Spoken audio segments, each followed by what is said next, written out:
क्या आपको कभी ऐसा लगा है कि आप अपने लाइफ में अच्छे नहीं हो, जैसे कि आप सक्सेसफुल होने के लिए इनफ स्मार्ट या टैलेंटेड नहीं हो? अगर हाँ, तो आप अकेले नहीं हो। दुनिया भर में लाखों लोग इन्हीं फीलिंग्स से जूझते हैं। लेकिन क्या होगा अगर मैं आपसे कहूँ कि यही फीलिंग्स आपके सक्सेस की चाबी है? तो क्या आपके बिलीव्स का आपकी अचीवमेंट्स पर कोई फर्क पड़ता भी है या नहीं? And the answer is yes. Carol Dweck's की ground breaking book mindset the new psychology of success का यही मानना है।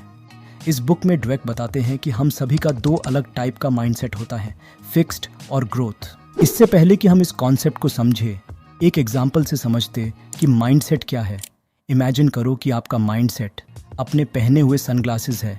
जिस तरह के ग्लासेस आप पहनोगे उसी तरह की ये दुनिया आपको दिखाई देगी। कुछ ग्लासेस ब्राइट कलर के होते हैं जिससे हर चीज़ ब्राइट और चीयरफुल दिखती है, तो कुछ ग्लासेस डार्क कलर के होते हैं जिससे चीज़ें डार्क दिखती हैं। आपका माइंडसेट भी वैसा ही है। ये वो लेंस है जिसके थ्रू आप अपनी एबिलिटीज़, अपने चैलेंजेस और अपने पोटेंशियल को देखते हैं। आप किसी भी सिचुएशन में कैसे सोचते हैं, क्या फील करते हैं और कैसे रिएक्ट करते हैं, ये सब आपके माइंडसेट पर डिपेंड करता है। Let's get back to the topic.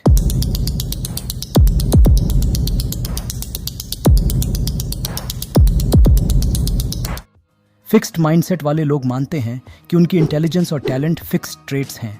उनका मानना है कि वो या तो स्मार्ट हैं या स्मार्ट नहीं हैं, टैलेंटेड हैं या टैलेंटेड नहीं हैं।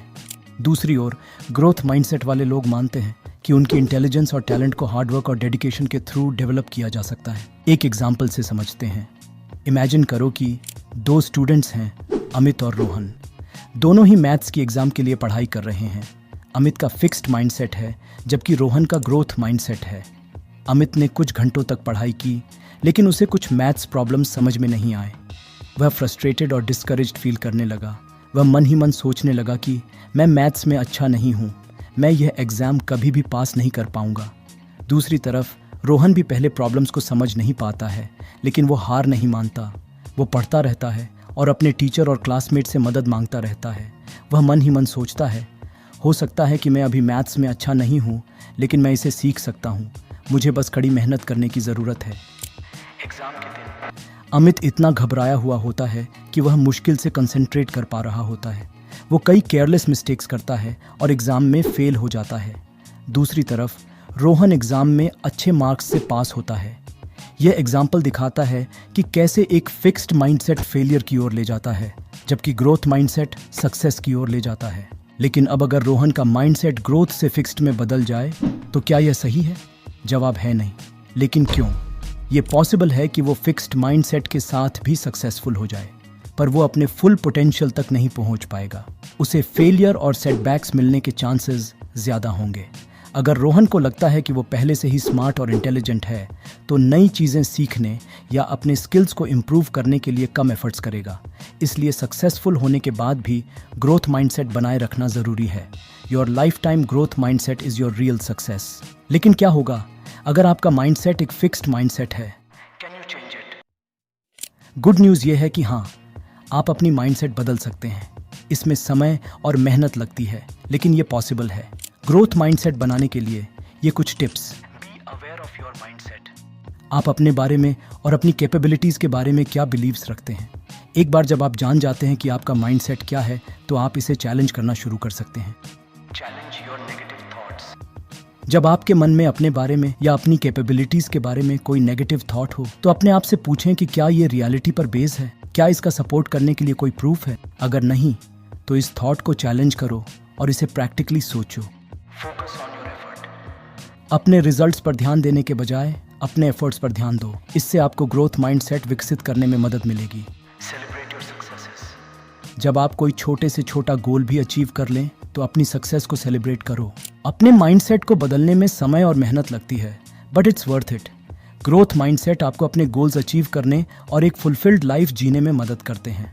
इस बुक के ऑथर कैरल ड्वेक एक हेल्थी माइंड के लिए और भी कई चीज़ें बताते हैं, जिन्हें हम अभी कवर करेंगे।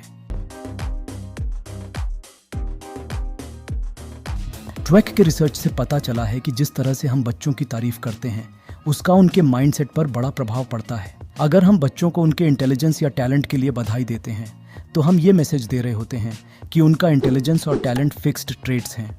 इससे एक फिक्स्ड माइंडसेट बनता है। एक एग्जाम्पल से समझते हैं। अगर हम किसी बच्चे को एग्ज़ाम में ए ग्रेड मिलने के बाद उसे कहें तुम बहुत स्मार्ट हो, तो हम उसकी इंटेलिजेंस पर कॉम्प्लीमेंट दे रहे होते हैं। इससे उन्हें यह विश्वास हो जाएगा कि उनका इंटेलिजेंस फिक्स्ड है और उन्हें अपने गोल्स अचीव करने के लिए मेहनत करने की ज़रूरत नहीं है। इसके बजाय हमें बच्चों को उनके एफर्ट्स और डिटर्मिनेशन के लिए कॉम्प्लीमेंट देनी चाहिए। इससे उन्हें यह मैसेज जाएगा कि हार्ड वर्क और डेडिकेशन से इंटेलिजेंस और टैलेंट को डेवलप किया जा सकता है। इसी तरह एक ग्रोथ माइंडसेट बनता है। गलतियां सबसे होती हैं, लेकिन ग्रोथ माइंडसेट वाले लोग अपनी गलतियों से खुद को निराश नहीं होने देते। वो अपनी गलतियों को लर्न और इम्प्रूव करने की अपॉर्चुनिटी की तरह देखते हैं। थॉमस एडिसन कहते हैं ना, मैं फेल नहीं हुआ हूँ, मैंने सिर्फ 10,000 तरीके ढूंढे हैं जो काम नहीं किए। एडिसन की कहानी बताती है कि फेलियर दुनिया का अंत नहीं है, ये बस सक्सेस की ओर एक स्टेप है।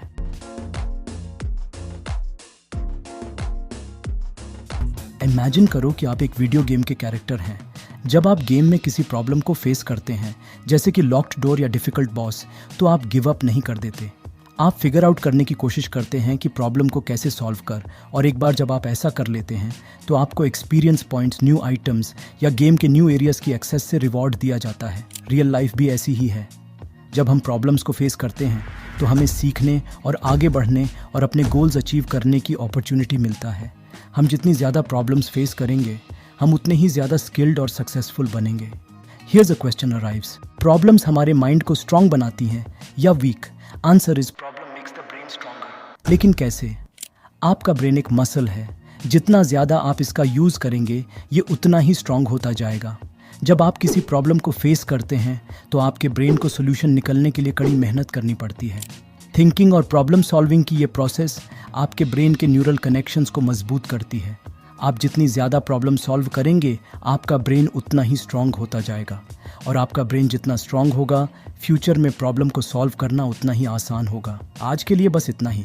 वीडियो अगर हेल्पफुल लगा तो लाइक करें, और अगर कोई सवाल है या किसी बुक का सजेशन है तो कमेंट में बताना। Until then, thanks for watching.